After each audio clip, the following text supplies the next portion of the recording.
We're really excited about this vocal interface. I think it's a great way for a lot of you to interact and interact in some creative ways.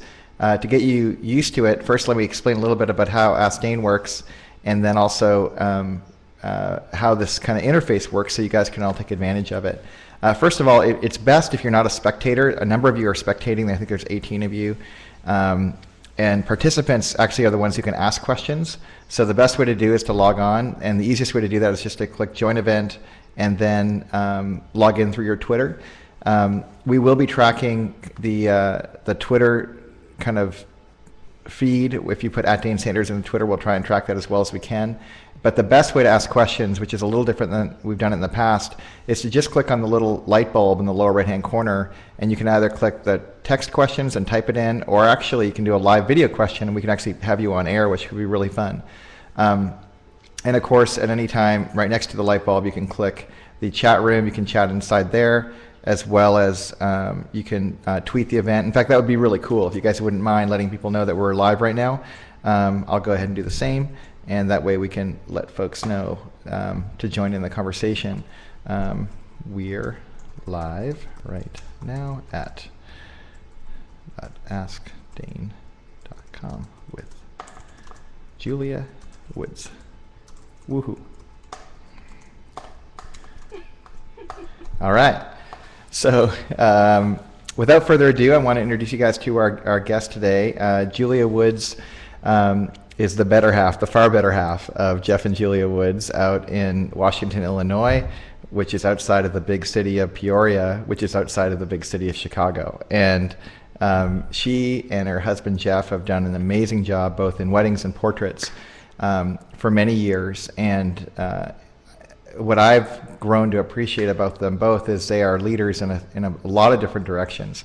But in particular, they have offered freedom to a lot of studios literally around the world as they've worked hard to help studios get profitable by thinking through carefully how they do their pricing. And that's one of about 50 different things that they address on a regular basis.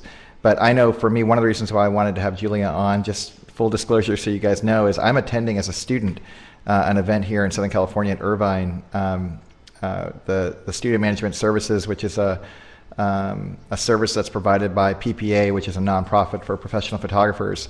They're doing a number of events around the country, but there's one right here in Southern California, and if you're not close to Southern Cal and you're watching, they happen all over the place. And this is absolutely an explicit and implicit endorsement to participate. I've had a chance to get to know the teachers, the organization behind it, the CFO behind it, who's really Scott Kirkian at PPA. And I'm just thrilled to get involved. I've done my due diligence on this thing. I can't wait to be a student, and I'd love it if some of you guys join me as a student here in Irvine. But before we even get to all that, I wanted to invite Julia on to here. So hi, Julia. Say hello to everybody. Hello. And she is live from Illinois. There is a slight time delay, but that's not too bad, actually. And we're thrilled that she has braved this new technology to help us get this thing going. But again, before we go any further, if you guys have questions about pricing, about any of the things that we're talking about, especially as it occurs to you, don't hesitate. Quickly click the light bulb in the lower right-hand corner and ask your questions, and we'll get those on here right away. But Julia, as we get started, you've been on the show before and in different contexts, but not quite like this, where we piped you in from another part of the world. And you are somebody who I've seen, we had the chance together, you and Jeff and Tammy and I were both down in Brazil recently, and I had the chance to sit in on your workshop with the Brazilian crew, and to watch you describe some pretty fundamental ideas on how to price around your costs. It was amazing just to witness this whole country that largely don't engage in portrait work, to see their eyeballs light up and go, oh my gosh, this is possible. And they caught a vision for what they could actually do. And I kind of felt like I was in the room when like pioneers were breaking into the Wild West, for the privilege of taking their picture, which I think is cool. I mean, I like the idea of doing that, but that's what we do for our buddies. That's not what we do for business. So say that one more time, because what you're saying is I'm charging less than what it's actually costing me. And I know a lot of folks, at least when I got in the game, that was hard to fathom, because gosh, if I charged, even the early days, if I charged $1,500 for a wedding, it felt like, gosh, $1,500 for a day's work on a Saturday. It just felt like that had to, like I just assumed it had to have covered all of my costs, but I didn't realize until later that there were a lot of costs that weren't accounted for that went into that $1,500. And what are some of those costs that you would articulate that maybe are forgotten a lot by people that they don't account for when they are doing their pricing? Well, one of the things I want to lay is the foundation that if you only charge a 10% profit. Okay, so let me repeat back what I'm hearing you say. So, and let's, for simplicity's sake, since again I make this up in my head and maybe this isn't entirely true, but let's just talk about the home-based studio primarily, and then folks can adjust a little bit once we kind of have wrapped our minds around that. So if I'm a home-based studio, when I figure out all that it costs me to deliver on any individual product, I need to know, or my goal is to shoot for, what did you say, 25%?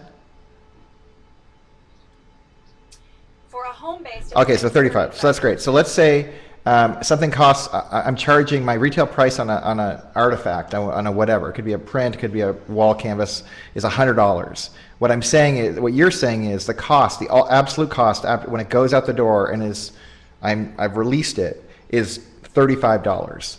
Correct?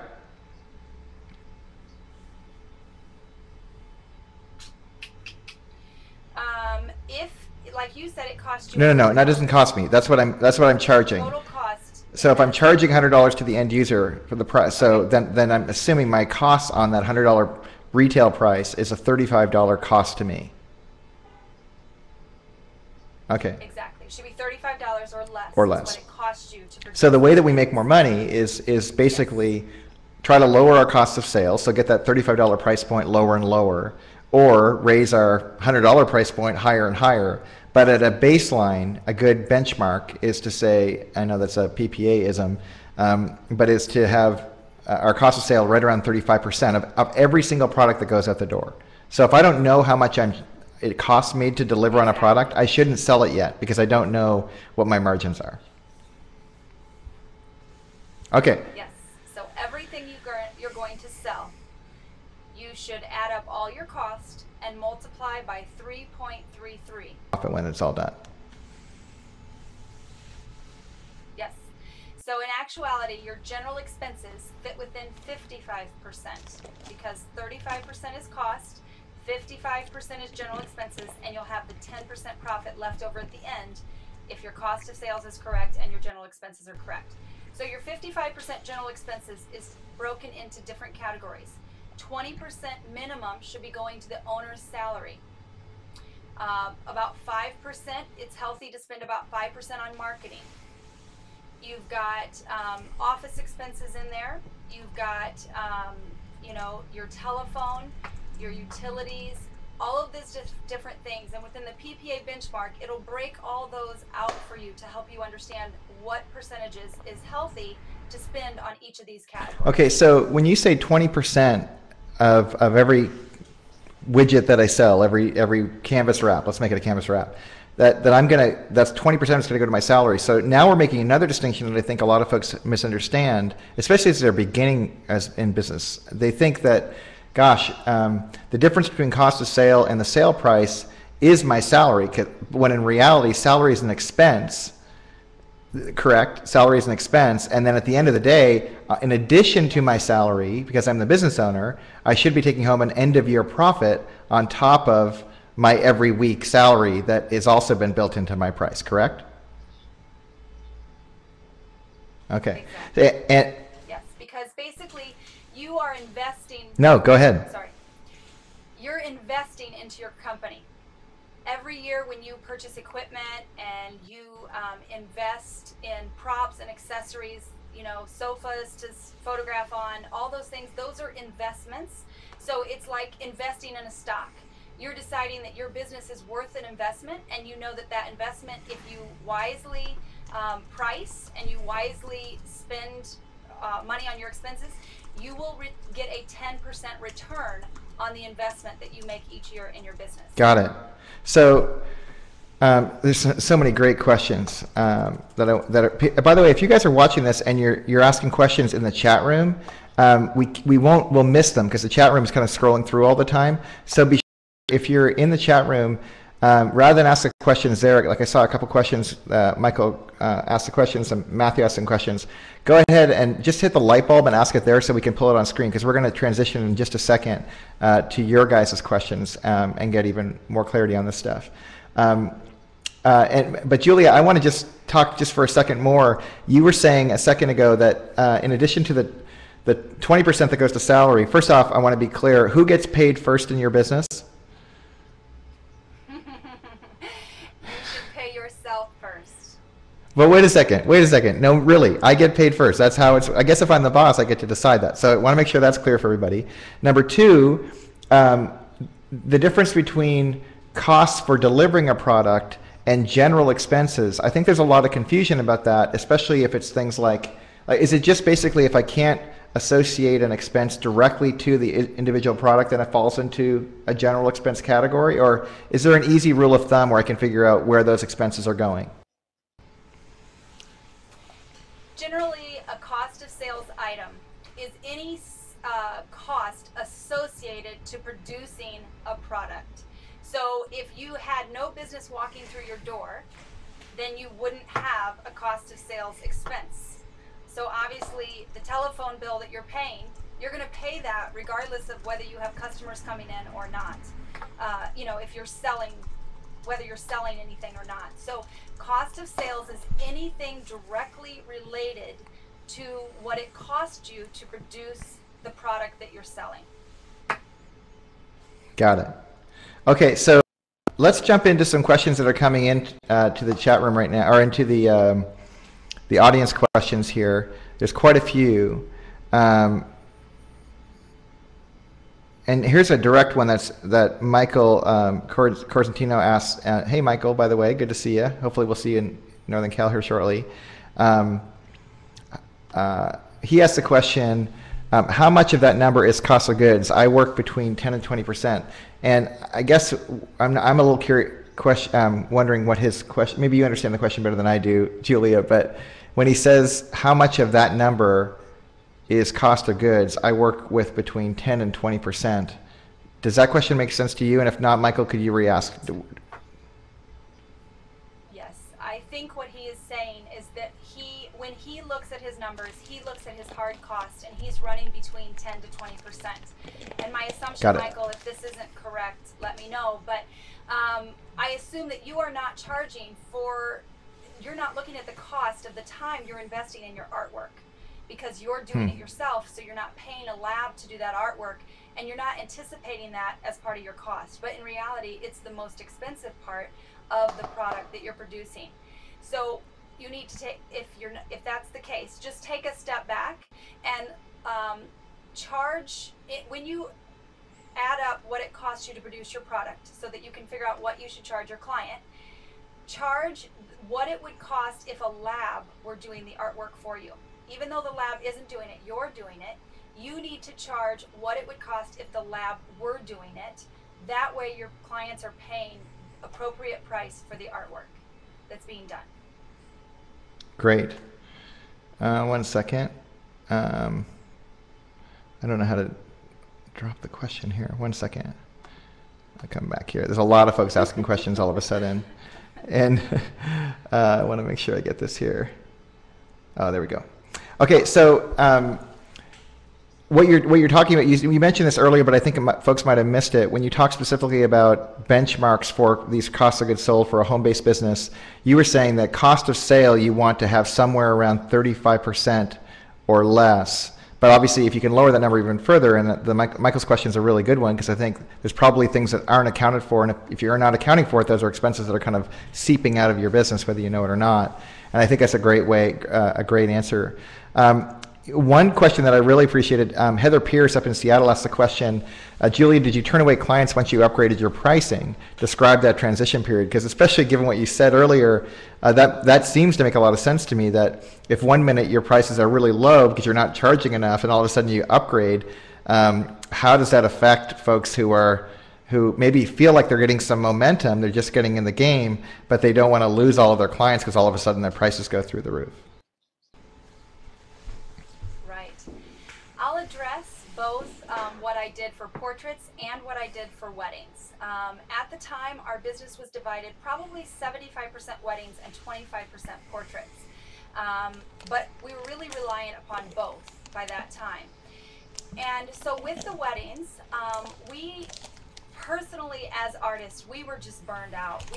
We had done 60 weddings the year prior, and that was fine with us. We made a lot more money that year. Yeah, that's fantastic. So the turnaround can happen pretty quickly. Related to Heather's question, I was really struck by, where'd it go? It just the psychology of dealing with clients who, understandably, you're making these shifts, your values are more clear, it seems reasonable, but at the same time, your clients, they're not really in on all this conversation necessarily. And Sarah McFarland asked the question, did you find yourself having to defend your new pricing to former clients and prospective clients? In reality, let me explain what I did with the portrait pricing, and that will help a little bit to answer this question. When I understood what I had to charge for portrait pricing, so basically 8x10s, wall portraits, that kind of thing, I knew that the current client base that I had would not pay the prices I needed to charge. But we were reliant upon getting business, so I couldn't turn business away, but I knew that I wasn't happy doing, charging what we were charging. So in essence, I created a 3-tiered system, and if you will, we'll just refer to it as the silver, gold, and platinum level. And so the silver level was a basic image, pretty much straight out of camera, and that's pretty much the price that I had been charging to the clients up to that point. Then I offered a gold line, which added, cost for retouching and just a little bit of enhancement. And then the third line, the platinum line, offered the full service of what I wanted, the nice artwork, the nice packaging, all of that kind of thing. And I offered these different levels. I had our lab produce an example of each of those levels, and I was able to sit down with the client and educate them and explain, you obviously don't want the blemishes on the faces and stuff, so the gold line is the minimum that I would recommend. And with a little bit of education, clients were able to understand. But when initially they asked the question of how much is your 8x10, I could say our 8x10s start at this level, which was the silver line. So it didn't seem so overwhelming, and once they got in, they were educated, and all of them at least bump up to the gold line, and eventually I was able to do away with the silver line. Now, occasionally I had that client that said, we don't understand, you've been photographing our children for this amount of years, why all of a sudden now, are these prices changing? And I simply, with all honesty, explained to them that, I love Susie, I love photographing her, I photographed her from a newborn all the way to 2 years old. I want to photograph her when she's 5 years old. I want to photograph her senior pictures. I want to be around for her wedding. But I have to be honest with you, if I continue to charge what I was charging, I will be out of business by the end of the year, because I've understood a lot more now, and I found out I'm not profitable and I cannot keep doing this. And the client, every time I explained that story, which was just a couple times I had to explain it, they would be like, oh, please, we want you to be around. Just, it's fine, I understand now. Thank you for being honest. And they were happy to pay our new prices.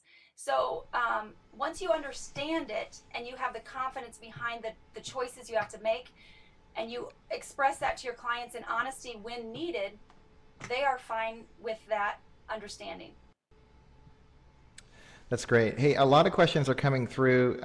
One's a follow-up question that Michael Corsentino asked, and then also Kelsey Bigelow, and also Katie Grace. And I'm just going to put all of the questions in a row, because they're all kind of around the same conversation.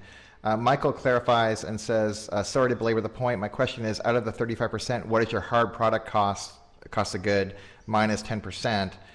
Related to that question is Katie Grace asks the question, how do you determine the cost of artwork included in the cost of sale?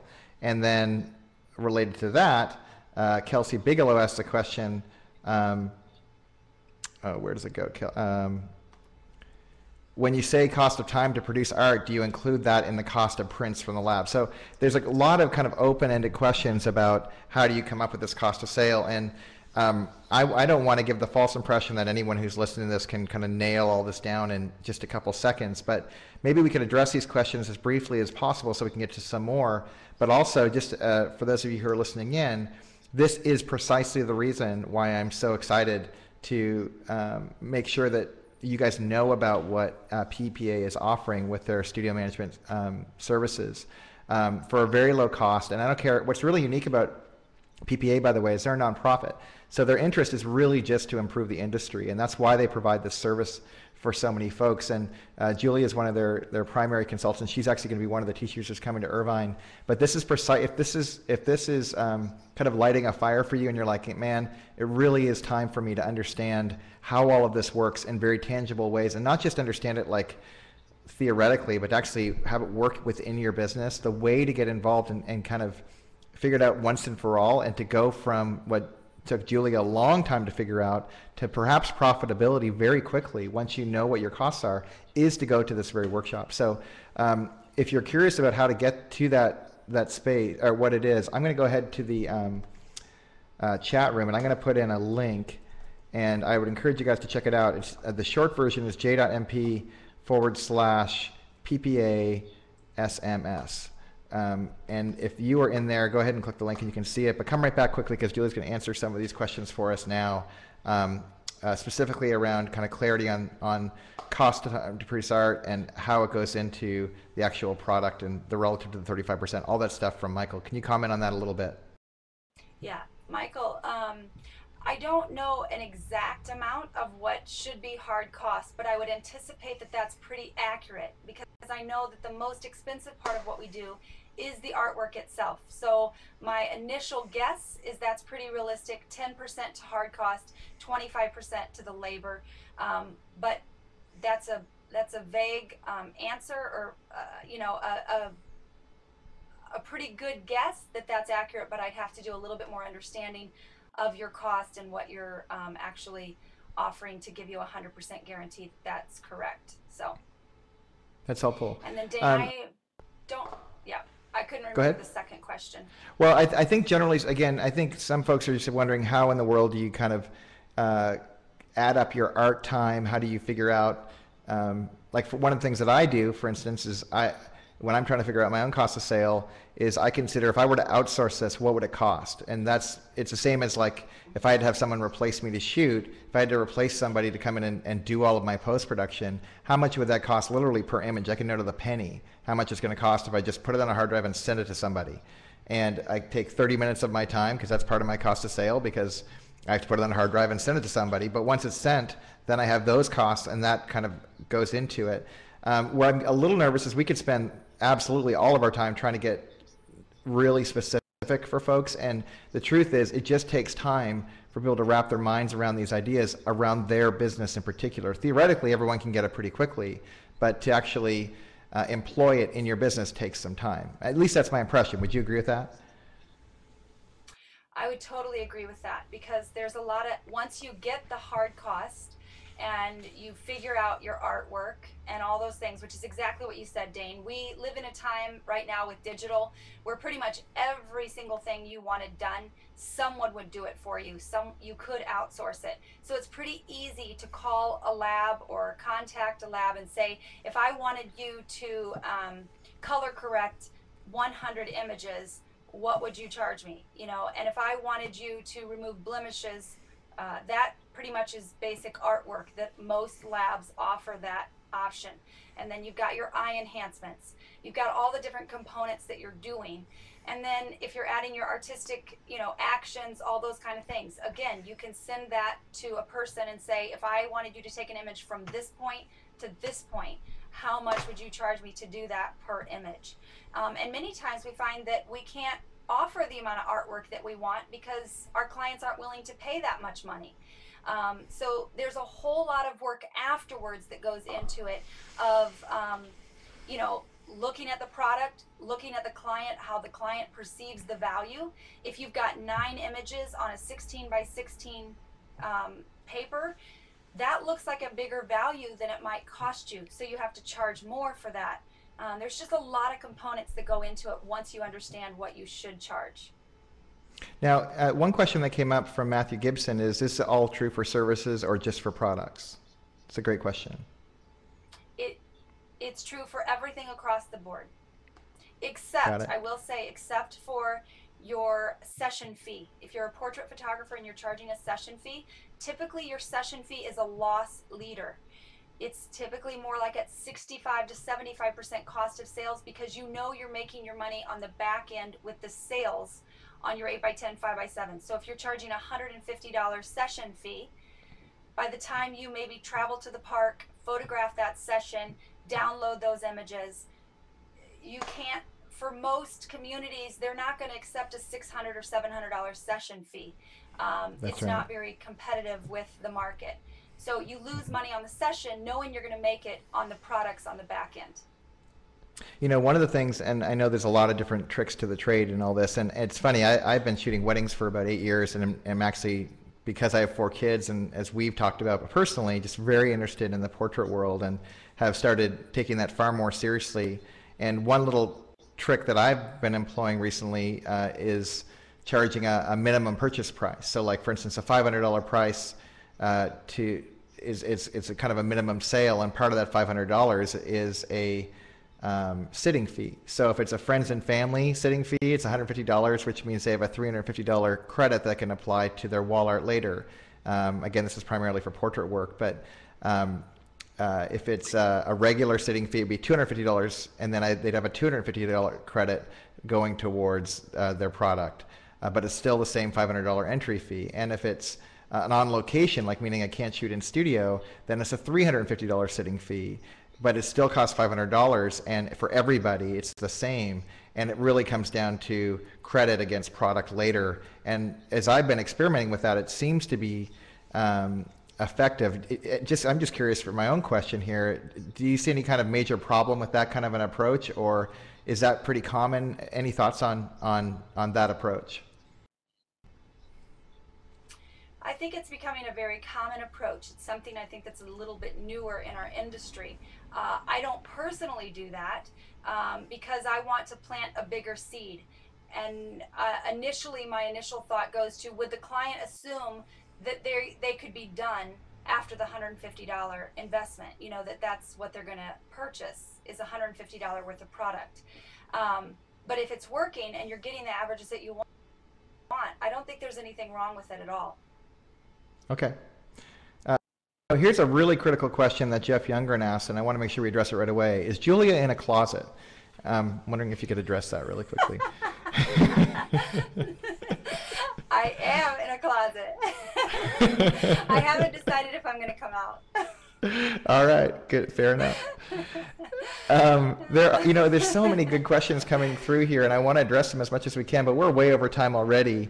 Let me ask you this, because I know this is something that a lot of folks are going to be asking, whether watching on the replay or even have been sitting through this conversation. Are these percentages written down somewhere or broken out? I think you mentioned PPA. Sean, it's a great question, and again, I want to make sure if you are jumping into the conversation late, you guys understand that my strong encouragement and endorsement is for you to consider going to PPA's SMS program and really getting this, or at the very least joining PPA so you can get access to these numbers. Professional photographers in America have spent a lot of time and energy and expense to go out and survey a lot of studios, the best of the best and kind of everybody in between, and to figure out what are reasonable benchmarks to be a thriving studio, whether you're at home or you're have a retail space, and that's precisely where these things are written down. But I know, Julie, you're a little biased, but you would agree that SMS, or not just SMS, but PPA in general, all the things they offer, and SMS in particular, you've seen studios turn around by getting access to these numbers and really applying these things over and over and over again. And I'm wondering if you could tell like even one or two quick little stories of someone who has kind of didn't understand this stuff, didn't have these numbers written down, didn't know how to, even if they had the numbers, didn't know how to do anything with them, and how quickly that can turn around for a studio. Wow, there is so many stories, and that's part of why I do what I do, because it's so exciting to watch, you know, especially in our photography brain, and we're so against the business side, it freaks us out, and we get cold sweats anytime we think about it. It's so exciting to watch the light bulb go off for people, and I've seen, you know, countless stories of people come back to me or send messages to PPA of their life being transformed. I specifically had a gentleman in my class last year, this just comes to mind right now, and I was actually teaching at Texas school, but I taught him these basics of how to price and how to sell and how to brand yourself to reach the level of clients that will pay the price that you have to pay. And he was so busy this year. Last year he was really struggling, he was a little bit down, you know, wasn't really making enough money. He said his wife was supporting them, and that embarrassed him because he wanted to be the breadwinner, but he just couldn't make his photography business work. This year he wasn't able to attend Texas school because he was so busy shooting, and his averages had gone from a $500 average to now a $2,500 to $3,000 average. Wow. He was so proud of himself, and he's been now published in magazines, and he's just growing leaps and bounds. And it was just 12 months ago that he got the information, and now you wouldn't even recognize him or his studio because he took the information, applied it, and he's living the life that he wanted. And that's what's so awesome about this and what keeps me going. Thank Julia. What a gift to have you on the show again, and I know I'm going to get requests for you to come back. And in particular, what we'll probably try to do is get some time with both you, and I think Carol's coming out as well, isn't she, for the event in Irvine? Mm-hmm. So if it's possible, yes. Well, you know, no guarantees, you guys, but it might be fun to actually have a follow-up conversation to this. But the best way, without question, for you guys all to get involved is to go to that link that I put in the chat room. I'll put it up right now again, and when we're all done, I'll go ahead and do this really quick. I'm not very good at multitasking, Julia. It's just not very, very good. You knew that about me. Well, maybe it is, but don't make it a gender thing. Okay, so the link is back there in the chat room, and I'll go ahead and Twitter this when the show is over. But if this was valuable to you guys in any way, would you please go ahead and Twitter and let folks know on Facebook or whatever. Link back to this. We'll have it on the replay here probably within the next hour or so. But want to make sure that people get access to this information, because I know this stuff is this is the difference between make and break for a lot of folks, and with just a little bit of insight and a lot of application, I think you guys can get a lot out of this. So thank you again, Julia, for being a part of this. Be sure to follow Jeff and Jewel, JEFNJUL, on Twitter, although she'll never see it. You'll make Jeff's day. And I'm just waiting for the pause and then the token laugh. There it is. Thank you. And and that's it for now. So thanks so much, Julie, for being on the show. I really appreciate you.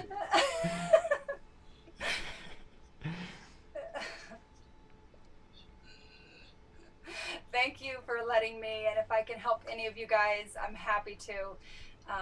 You know, it's all, we do this because we love it, and I want you guys to love your life in the midst of loving what you do as well. So thank you. Awesome. All right. Take care, everyone. We'll see you guys next week. Oh, by the way, quickly, next week, we're very privileged. I believe it's next week. We're going to have Pixelated Image up in Canada. He is the author of Vision Mongers, is David Duchemin, will be on the show. And then the week after that, I think, is Jared Ghionis. I might be getting the 2 weeks mixed up, but they're coming up in the next couple of weeks. So be sure to spread the word. And special thanks again to ShootQ for making this possible. And we'll see you guys next time. Bye-bye.